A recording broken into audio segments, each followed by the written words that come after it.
আসসালামু আলাইকুম। আজকে রেসার কবুতরের কোয়ালিটি নিয়ে অনেক গুরুত্বপূর্ণ কিছু তথ্য দিব। দ্রুত চ্যানেলটি আমার সাবস্ক্রাইব করুন এবং পেজটি ফলো দিয়ে দিন। তো আরেকটা বিষয় আপনাদেরকে বলি, কথাগুলো মনোযোগ দিয়ে শুনবেন।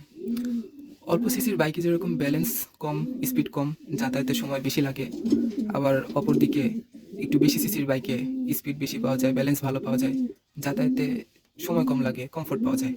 ঠিক একইভাবে সব রেসার কবুতর সব রেসার কবুতরেরই 200 থেকে 300 কিলোমিটার দূর থেকে আসার ক্ষমতা থাকে। তবে রেস করা কবুতরের বাচ্চা কাচ্চাগুলো দ্রুত বাড়িতে আসার ক্ষমতা রাখে।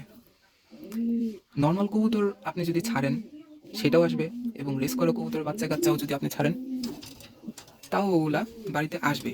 কিন্তু এই যে বিষয়টা বাইকের মতন, সময় কম বেশি লাগবে। আর দেখা গেছে রেসে 1 মিনিটের জন্য 1 মিনিট পরে বাড়িতে ব্যাক করলে দেখা যায় যে 100তম পদ নিচে নেমে যায়, এরকমও হয়। তো দেখা গেছে যে সবাই লাইনটাকে গুরুত্ব দেয় এই জন্য, কারণ ভালো রেজাল্ট করা কবুতরের বাচ্চা কাচ্চা ভালো রেজাল্ট করে, এবং পেডিগ্রি ছাড়া বা রেস হিস্টোরি নাই এই সমস্ত কবুতর রেজাল্ট করে না তা না, কিন্তু রেজাল্ট একটু কম থাকে।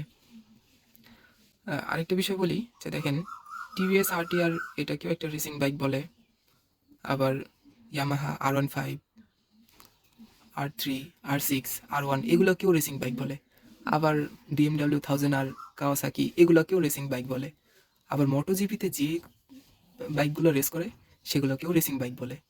তার মানে কোয়ালিটি শেষ নেই। ঠিক ওরকমই কবুতরেরও কোয়ালিটি শেষ নেই, শুরু আছে শেষ নেই। আপনি 1000 টাকা দিয়েও রেসার কবুতর পাবেন, আবার 1 কোটি টাকা দিয়েও 1 পিস রেসার কবুতর পাবেন। আবার এর থেকে অনেক দামে কবুতর বিক্রি হয় বাইরে। তো আমাদের দেশে রেসার কবুতরের রেস করার চর্চাটা অনেক কম।